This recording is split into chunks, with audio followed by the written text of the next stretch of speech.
Hello, welcome to the 3.20 build update video for my Dominating Blow Staff Guardian build.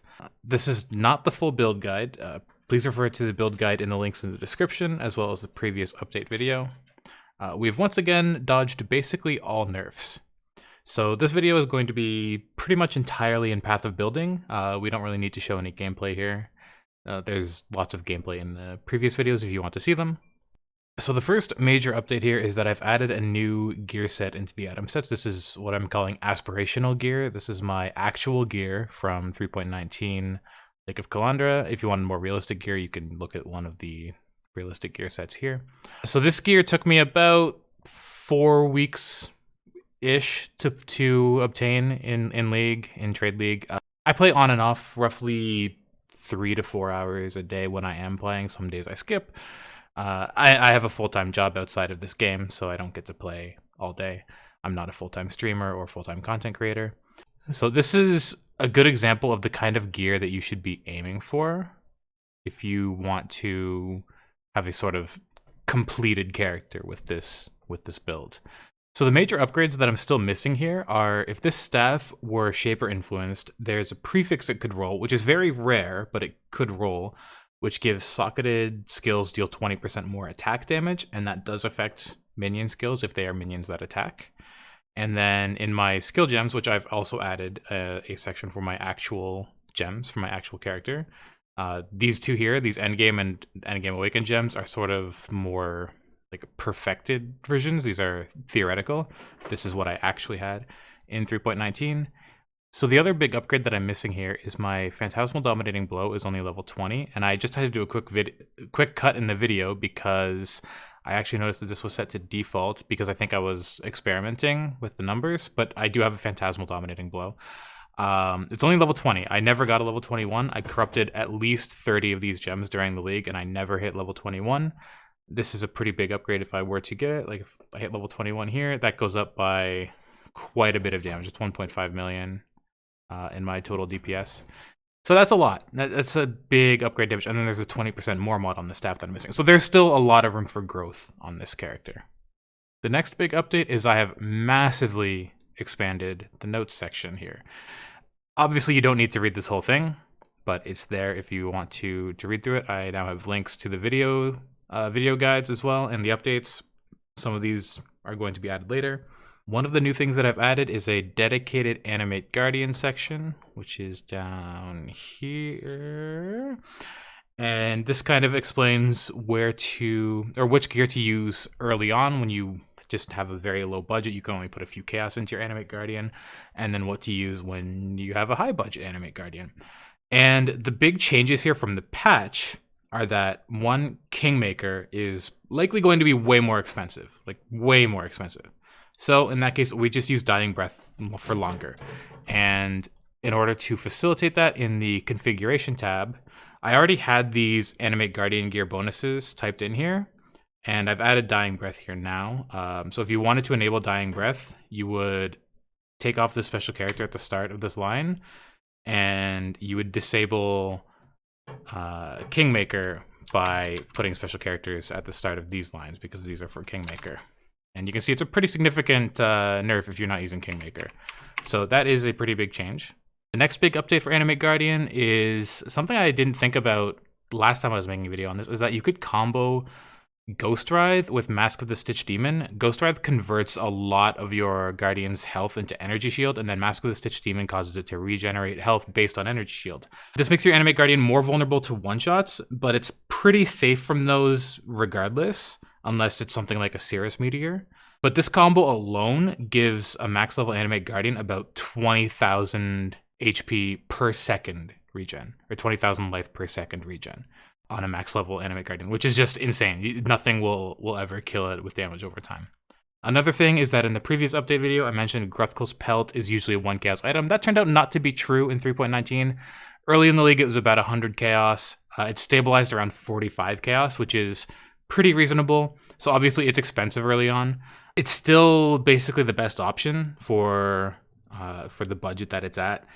Before then, there's not really a lot of other good options for body armors for the Animate Guardian, unless you wanted to use the Ghost Ride and Mask of the Stitch Demon combo. But Mask of the Stitch Demon is often quite expensive, probably more expensive than a Gruthkul's belt. So in that case, if you can't afford an Animate Guardian, just use either Holy Relic or Zombie instead until you can afford an Animate Guardian setup. I've also expanded the Q&A section. Just sort of more things that have been asked in comments on the YouTube videos. That's the main source of questions that I put in here are from comments. One of them is Diablo's Malefaction. Why don't we use it? And it's basically because we're already summoning 14 minions. With Diablo's, you can get up to something like 20 or 21, but it's fake. It's fake DPS because you can't fit that many minions around a boss. Even at 14, sometimes some of the minions are sitting there doing nothing. So adding more than this is just fake. And quality and defenses that we get from Spore Guard, which is in the build guide, is just, it's way better overall. And then I also have an explanation of all of the checked modifiers here. These are all of the modifiers in the configuration tab that we have check marks on. This is the explanation of where all of them come from. So if you're curious about that, if you don't know if you should have them checked, you can just read here and see if you have the condition for that check mark. And then if you don't and you wanted to check your own DPS, you can turn those modifiers on and off. And you may have seen me scroll past it. I have added endgame crafting guides for all slots that we use rare items in. This is your weapon, your boots, your gloves, your helmet, your rings, and your belt. The other slots we use uniques, so I ignored those. For the most part, you're going to see a pattern here that it's either essences or veiled chaos orbs or fractured items or some combination of that. There is a fossil method for the weapon. I don't recommend doing it. It's way too expensive. Just use essences. It's way more reliable. And while you're crafting your gear, if you can fit free suffix on one of your slots, if you have all your resistances capped without needing a suffix on one of your rare items, you can beastcraft Aspect of the Spider onto one of your items. It's a suffix. You get it by killing Phenumis in the bestiary. You have to capture a Phenumal hybrid arachnid in order to access that encounter. And after you've done that, you have access to the craft. You can just add the suffix to any rare item that you have as long as it has an open suffix.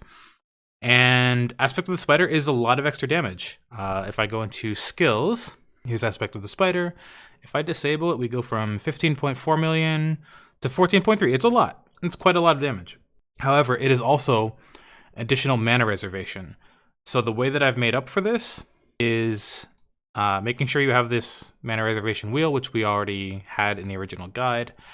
And then make sure you have the determination mana reservation mastery. And then you can get some more mana reservation on your gear. Like on a helmet, you can get 9% from, I believe this is Searing Exarch Eldritch currency. So that would be Eldritch Embers. This 9% I think is the tier 2 version. It might be the tier 3. I think this is tier 2. No, this is tier 3. I think this is the tier 3 version. And this goes up to 12%, but the crafting to get the 12% is just way too expensive, so don't worry about it. Even if you get like 7% here, that's fine.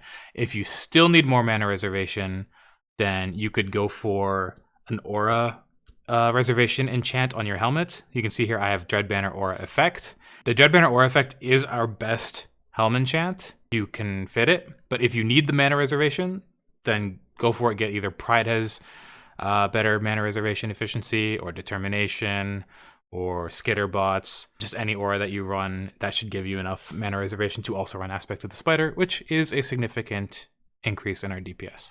Okay, next I've also added a boss progression report, and this is just kind of me showing what can be done on this build. Without Mageblood or Headhunter is all of this up here. All of this stuff up here was done without a Mageblood or a Headhunter. And then I cleared some extra Uber bosses with Mageblood. Just trying to be very transparent here on what the build can do, what it can't do, what it might be able to do with more experience or more investment, and what I haven't attempted, which are these 3 things. And there's probably other things I forgot, but these are all of the things that came to mind. And finally, for the notes section, I have added a very detailed quick leveling guide that breaks down each act, where to go, what enemies you need to kill, what items you need to pick up, when to get your gems, when to buy gems, when to get gems as quest rewards, all of that. This should be very quick. If you just follow this quick leveling guide while you're leveling, just use this as like your companion, it should be very smooth leveling. So that's basically it for the PoB. The other things to talk about are the changes in the patch notes, and there's only really two that we're concerned about. One is the change to curses. I think this is going to be relatively neutral. So vulnerability, I'm getting it from a curse on hit ring. The change to curse on hit rings makes it so that they cast a level 1 version of the skill with no increased effect. And vulnerability has been specifically targeted with a nerf. However, the curse effect penalty on bosses and pinnacle bosses is gone. So I think that if you are using a vulnerability on hit ring like I am, then it's going to be a slight nerf while you're mapping, nothing to, like, you're not even going to notice it. On bosses, probably neutral, maybe very, very slight nerf. If you are self-casting like a level 20 plus vulnerability, if you're manually casting it, it's going to be a significant buff against bosses. So it might actually be worth finding somewhere to slot vulnerability into your gems. However, we're already kind of starved for gem slots, so I think we're still going to use a vulnerability on hit ring.